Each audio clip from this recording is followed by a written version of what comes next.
All right, do something a little bit different. This here is my Simplicity. It's a little 627 Yeoman. You can see it right there. And this is my little tractor running around the yard, and I pick up sticks and just do stuff with the little trailer. You know, it's my mobile workbench. But one of the issues I have with this, it's kind of an habitual offender, is I keep on getting water in the fuel. So it acts up once in a while. It's starting to act up again, where I can adjust it a little bit, but after a while there's too much water in it and I just have to pull the bowl off of it, and then I can run it again for a while. That issue should kind of be fixed. I found a different gas cap for it, so water shouldn't be getting in anymore. But I'm just gonna pull the bowl off and I'll show you what water in the fuel looks like. Just get you somewhere where you're gonna sit. I got a pan down below here that you really can't see to hopefully catch some of the extra gas. But I have the fuel shut off, so I shouldn't have a lot come out. That doesn't look the greatest either. Might have to go ahead and change that filter again too. I just pull it off.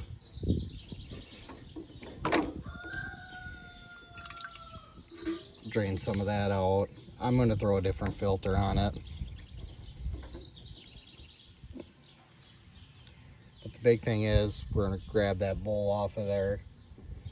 It should be a 1/2 inch or a 9/16 on these Briggs Flatheads, but this has got a cheapy Amazon carb on it, so it's metric. So I just got a 13 millimeter.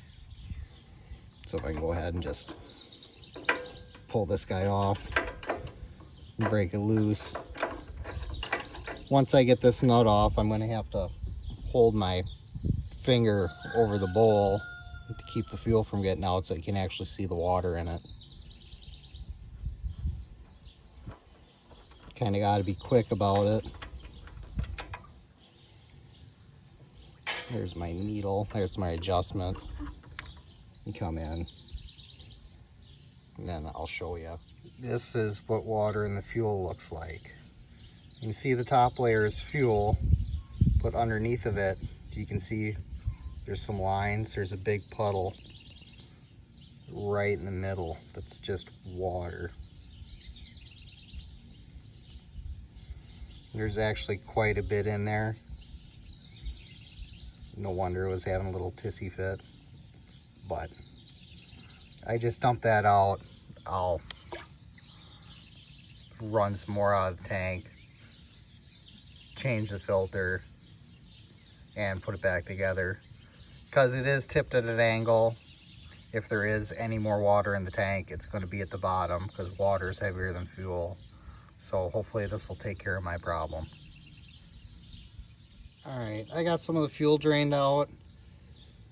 I just run a little bit out into my catch container. I actually had to tip the tractor to the right because the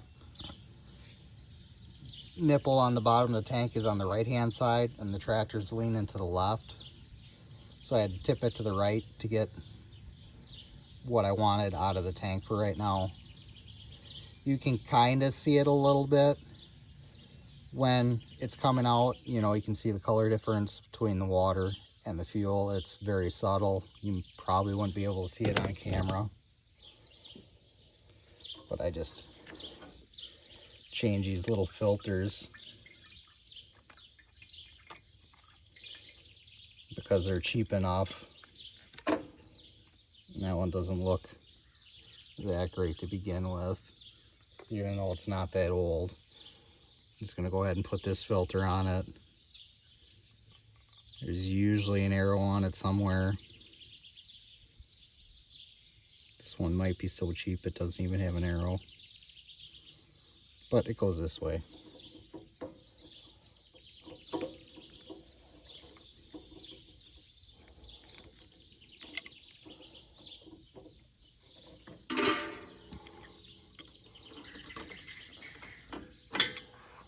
There.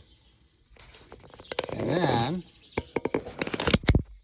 all that's left to do is to fire this back up, and I'm gonna have to adjust the ratio on the fuel again because I had it open more than it should have. But these are a decent carburetor and they have a lot of adjustments on them.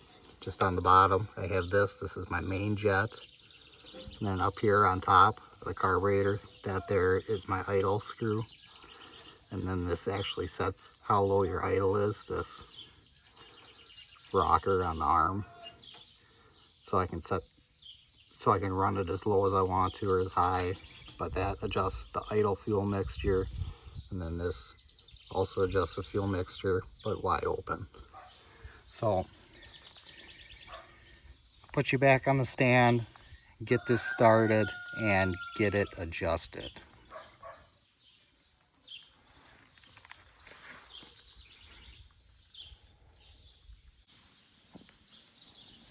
Alright, camera's probably going to cut my head off, but anyways, I just got to turn the gas back on to start this.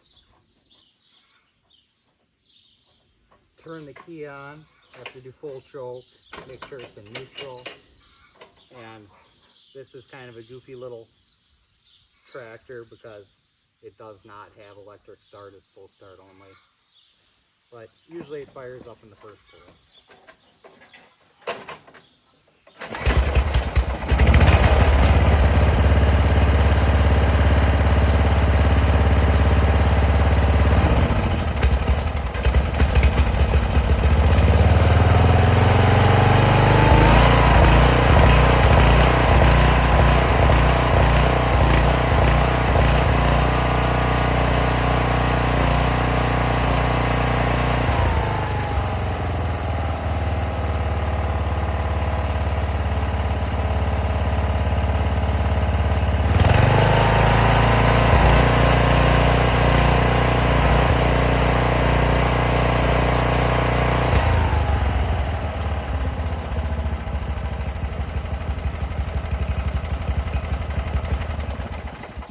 Seems to be an okay place to finish this.